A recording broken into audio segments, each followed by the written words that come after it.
අද වීඩියෝ එකෙන් කතා කරන්නේ කොහොමද Adobe Premiere use කරලා මෙන්න මේ විදිහේ highlight effect එකක් create කරන්න කියලා. ඉතින් සමහර වෙලාවට ඔයාට edit එකකදී අපි හිතමු මොකක් හරි document එකක් වගේ දෙයක් පෙන්නද්දි යම් කිසි part එකක් highlight කරන්න සිද්ධ වෙනවා. ඉතින් ඒ වගේ දෙයක් කොහොමද Adobe Premiere වලින් හදන්නේ?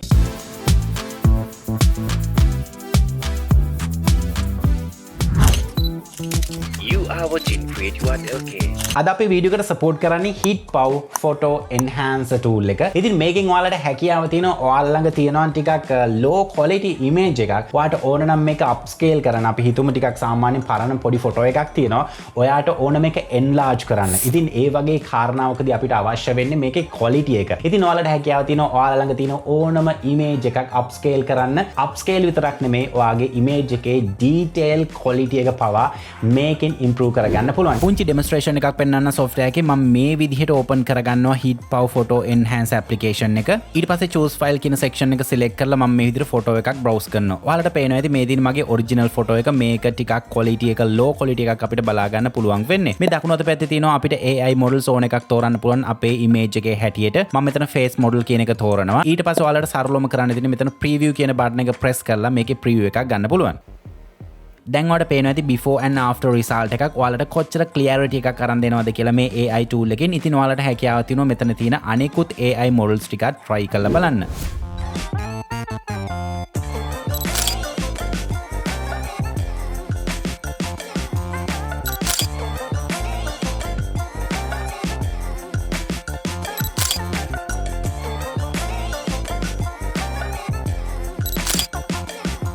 හරි මුලින්ම ඔයාලට කරන්න තියෙන්නේ අපි මේ effect එක create කරමු කිව්වේ Adobe Premiere වලින්. ඉතින් Adobe Premiere software එක open කරගන්න ඕන. ඉතින් මම මේ විදිහට text document එකක් තියෙන video file එකක් import කරගෙන තිනවා. ඔයාට ඕනම video file එකක් මේකට use කරන්න පුළුවන්. video එකක් විතරක් නෙමෙයි ඔයාට image එකක් උනත් use කරන්න පුළුවන්. කිසිම ප්‍රශ්නයක් නැහැ. හරි මට මේ document එකේ highlight වෙන්න ඕන මෙන්න මේ section එක line 3ක් විදිහට. ඊට පස්සේ මම එන toolbar එක තියෙන section එකට ඔයාලගේ toolbar එක කොහෙද තියෙන්නේ ඒ section එකට යන්න. හරි ඊට පස්සේ මම මෙන්න මෙතන shape tool එක select කරගෙන ඉන්නවා. මෙන්න මෙතනින් rectangle එක ගන්නවා. ඊට පස්සේ මම කරන්නේ මට highlight වෙන්න ඕන part එක ළඟට ඇවිල්ලා rectangle එකක් draw කරගන්නවා. අපි මේ පළවෙනි වාක්‍යයට මුලින්ම rectangle එකක් draw කරගමු මෙන්න මේ විදිහට. ඊට පස්සේ අපි හිතමු මේ rectangle එක අපිට adjust කරන්න ඕනේ කියලා දිග මහත වගේ දේවල්.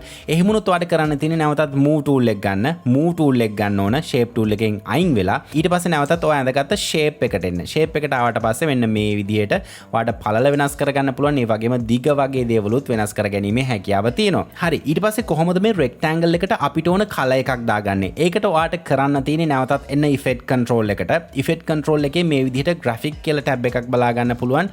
ඒ වගේම වීඩියෝ කියලා තව ටැබ් එකක් බලා ගන්න පුළුවන්. මම එනවා මේ graphic කියන කැටගරි එකට. ඒක යටතේ ඔයාලට පේනවා ඇති මේ තියෙන්නේ අපි අඳගත්ත shape එක shape 1 කියලා. මම මේ shape 1 එක select කරලා ඒක ඉස්සරහින් තියෙන drop down එක open කරගන්නවා. දැන් ඔයාලට පේනවා ඇති මෙන්න මෙතන appearance එක යටතේ. අපි හිතමු appearance එක මෙන්න මේ විදිහට තිබ්බේ කියලා. appearance එක open කරගන්න. appearance එක යටතේ fill color එක ඔයාලට මේ විදිහට select කරලා කැමති color එකක් දාගන්න පුළුවන්. example එකක් විදිහට අපි හිතමු මෙන්න මේ වගේ පාටක් set වෙනවා කියලා ඔයාට ඒ පාට උනත් select කරගන්න පුළුවන්. හරි මම මෙන්න මේ color එක select කරලා මේ window එක okay කරගන්නවා. okay කරගෙන appearance drop down එක මම මේ විදිහට close කරගන්නවා. ඊට පස්සේ ඔයාට බලා ගන්න පුළුවන් අපි rectangle එක ඇඳගත්තට පස්සේ අපි text එක පේන්නේ නැහැ. ඒකට මොකද කරන්නේ? ඒකට අපිට සිද්ධ වෙනවා මේ shape එකට අදාළ blend mode එක change කරගන්න. ඒකට මම මුලින්ම කරන්නේ timeline එකේ මගේ මේ layer එක select කරගන්නවා. shape layer එක. ඊට පස්සේ මම එනවා effect control එකට. ඊට පස්සේ මම මේ shape එකට අදාළ drop down එක close කරගන්නවා ටිකකට. ඊට පස්සේ පහතින් ඔයාලට බලා ගන්න පුළුවන් වීඩියෝ කියන කැටගරි එක. ඒකේ opacity මම open කරගන්නවා. මෙතන ඔයාලට බලා ගන්න පුළුවන් blend mode කියලා section එකක් තියෙනවා. මේකේ multiply කියන blend mode එක දාගන්නවා. දැන් ඔයාලට පේනවා ඇති අපේ text එක appear වුණා. ඒ වගේම තමයි අපි හිතමු ඔයා මේ විදියට ගන්න document එකේ black background එකක් තියෙන්නේ. text එක white color එකෙන් තියෙන්නේ. එහෙම වුණොත් මේ multiply කියන blend mode එක apply වෙන එකක් නැති වෙයි. එහෙම වුණොත් ඔයාලට එතන තියෙන වෙනත් blending modes try කරලා බලන්න සිද්ධ වෙනවා. සුදු බෑග්ග්‍රවුන්ඩ් එකේ කළු පාට ටෙක්ස්ට් එකක් තියෙන එකකට ගොඩක් දුරට මේ මල්ටිප්ලයි කියන එක තමයි මැච් වෙන්නේ. හරි දැන් තියෙන අපිට ඇනිමේෂන් එක කරගන්න මම නැවතත් එනවා ඉෆෙක්ට් කන්ට්‍රෝල් එකට ගිහිල්ලා මගේ මේ ෂේප් එකට අදාළ ඩ්‍රොප් ඩවුන් එක ඕපන් කරගන්නවා. ඊට පස්සේ මෙතන ට්‍රාන්ස්ෆෝම් කියන එකේ යටතේ පහතට ආවහම ඇන්කර් පොයින්ට් කියලා එකක් බලා ගන්න පුළුවන්. මේක සිලෙක්ට් කරන්න.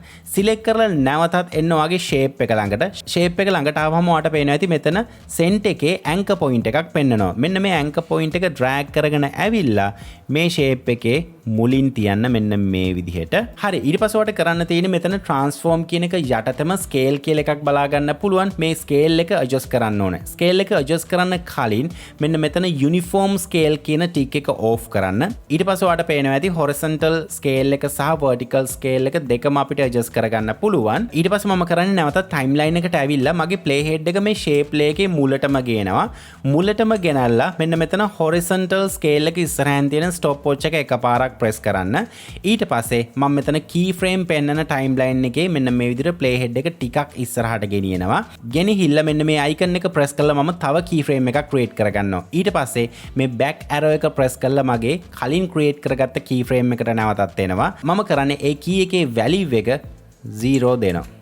හරි ඊට පස්සේ ඔයාලට මේක play කරලා බලන්න පුළුවන් කොහොමද apply වෙලා තියෙන්නේ කියලා. ඔයාලට පේනවා ඇති අපේ highlight එක animate වෙනවා මෙන්න මේ විදිහට. ඒ වගේම තමයි මේ animation එක slow වෙන්න ඕන නම් ඔයාලට කරන්න තියෙන්නේ මේ අවසාන key එක select කරලා ඒක මේ විදිහට add කරන්න පළවෙනි key frame එකෙන්. මේක speed වෙන්න ඕන නම් ඒක පළවෙනි key frame එකට ලං කරාම speed වෙනවා. ඒ වගේම අපේ මේ animation එක තව ටිකක් smooth කරගන්න පුළුවන්. smooth කරගන්න කලින් මම මෙතන horizontal scale එක drop down එක open කරගන්නවා. මෙන්න මෙතන ඔයාලට පේනවා ඇති graph එකක් තියෙනවා. මේක තමයි අපේ animation එක. මේක linear animation එකක් විදිහට තියෙන්නේ. මම කරන්නේ ඒක වෙනස් කරගන්න සහ smooth කරගන්න මේ පළවෙනි key එක right click කරලා ease out කියන එක select කරනවා. එතකොට ඔයාලට පේනවා ඇති මේ linear animation එක curve විදිහට වෙනස් වුණා. ඒ වගේම මේ දෙවෙනි key එක select කරලා right click කරනවා ease in කරගන්නවා. දැන් ඔයාලට පේනවා ඇති කලින් තිබ්බ මෙතන කොටුවක් විදිහට අපේ මේ animation එක දැන් මේක curve එකක් විදිහට smooth වෙලා තියෙනවා. හරි ඊළඟට තියෙන අපේ දෙවෙනි line එකේ highlight animation එක create කරගන්න. ඒකට නැවතත් ඔයා මේක recreate කරන්න අවශ්‍ය නැහැ. ඒකට පුංචි කෙටි ක්‍රමයක් තියෙනවා. ඒකට මම කරන්නේ නැවතත් එනවා effect control එකට. ඒකේ graphic යටතේ මේ තියෙන අපේ පළවෙනි shape එක මම ඒකේ drop down එක close කරගන්නවා මේ විදිහට. ඊට පස්සේ ඒක right click කරනවා. right click කරලා ඒක copy කරගෙන මම මෙතන graphic එක උඩ right click කරලා මේක paste කරගන්නවා. දැන් ඔයාලට පේනවා ඇති අපිට shapes දෙකක් තියෙනවා. මම මේ දෙවෙනි shape එක උඩ right click කරලා ඒක rename කරගන්නවා. ඒකට මම දෙනවා shape 2 කියලා. දීලා enter කරගන්නවා. දැන් ඔයාලට පේනවා ඇති shape 1 සහ shape 2 තියෙනවා. මම කරන්නේ shape 2 එකේ drop down එක මේ විදිහට open කරගන්නවා. ඊට පස්සේ මෙතන transform යටතේ position values මම වෙනස් කරලා මේ highlight animation එක පහතට ගේනවා. මෙතන position එකේ දෙවෙනි value එක තමයි මම adjust කරන්නේ මෙන්න මේ විදිහට. හරි දෙවෙනි value එක adjust කරලා මම මේ විදිහට හදාගත්තා. ඊට පස්සේ අපි හිතමු යම්කිසි විදිහකින් මේ line එකට අපේ rectangle එක දිග මදි කියලා. එහෙම වුණොත් නැවතත් ඔයාලට කරන්න තියෙන්නේ මෙන්න මේ arrow එක select කරලා දෙවෙනි key frame එකට එන්න. දෙවෙනි key එකට ඇවිල්ලා මෙන්න මේ horizontal scale එක 100 නේ තියෙන්නේ. ඒක control එක press කරගෙන දකුණු අත පැත්තට drag කරලා ඔයාලට අවශ්‍ය විදිහට adjust කරගන්න. ඊට පස්සේ මේක play කරලා බලන්න.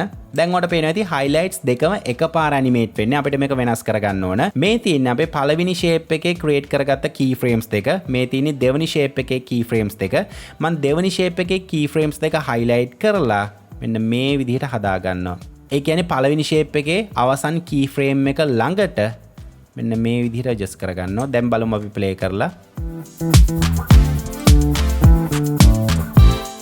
හරි මේ ටියුටෝරියල් එක තව ටිකක් රිෆයින් වෙන්න නැත්නම් තව ටිකක් වැඩිපුර තේරෙන්න මම මේ තුන්වෙනි ලයින් එකත් ඔයාලට කරලා පෙන්නන්නම්. මම යනවා නැවතත් ඉෆෙක්ට් කන්ට්‍රෝල් එකට. මම මේක ටක් ගාලා කරන්නේ. මම ඊට පස්සේ shape 2 එක select කරනවා. ඒක right click කරලා මම copy කරගන්නවා. ඊට පස්සේ ඒක arrow එක select කරලා settings ටික close කරගන්නවා. ඊට පස්සේ graphic select කරා මෙතන paste කරනවා. දැන් ඔයාලට පේනවා ඇති මේ තියෙන අපි paste කරගත්ත එක. ඒකෙත් මම settings ටික close කරගන්නවා. ඊට පස්සේ මම ඒක right click කරලා rename කරගන්නවා. shape 3 කියලා. ඊට පස්සේ ඔයාට ඕන නම් ඒ shape 3 එක මේ විදිහට පහතට drag කරලා ඔයාට අවශ්‍ය කරන ode එකට මේක හදා ගන්න පුළුවන්. හරි මේ තියෙන shape 3 එක මම ඒකේ arrow එක select කරලා ඒකේ settings open කරගන්නවා. ඊට පස්සේ මම මුලින්ම කරන්නේ මෙන්න මෙතන position value එක වෙනස් කරගෙන ඒක මගේ 3 වෙනි line එක තියෙන තැනට ගේනවා. හරි ඊට පස්සේ එන ප්‍රශ්නේ තමයි අපේ line එක දිග වැඩි. අපිට ඒක කොට කරගන්න ඕනේ. ඒකට මම කරන්නේ මගේ මෙන්න මේ second keyframe එකට එනවා. මෙන්න මෙතන පෙන්නන keyframes ටික අපේ කලින් shape දෙකේ keyframes ටික මේ තියෙන අලුත් keyframe එක. හරි මම මෙන්න මේ arrow එක select කරලා මගේ last keyframe එකට එනවා. ඊට පස්සේ මම කරන්නේ මෙන්න මෙතන horizontal scale එක වම් පැත්තට drag කරනවා. මෙතනදී ඔයාලට හැකියාව තියෙනවා control එක press කරගෙන drag කරන්න. එතකොට අපිට smoothly මේක adjust කරගන්න පුළුවන්. දකුණු පැත්තට drag කරොත් මේ line එක දික් වෙනවා. වමට drag කරොත් මේ line එක කොට වෙනවා. හරි ඊට පස්සේ මම කරන්නේ මේ keyframes දෙකම highlight කරලා මෙන්න මේ විදිහට drag කරගෙන මගේ දෙවනි shape එකේ අවසාන keyframe එක ළඟට set කරගන්නවා. හරි දැන් අපි බලමු මේ animation එකේ final result එක මොන විදිහටද තියෙන්නේ කියලා. මම මේ playhead එක මුලටම ගේනවා. ඊට පස්සේ maximize කරලා play කරනවා.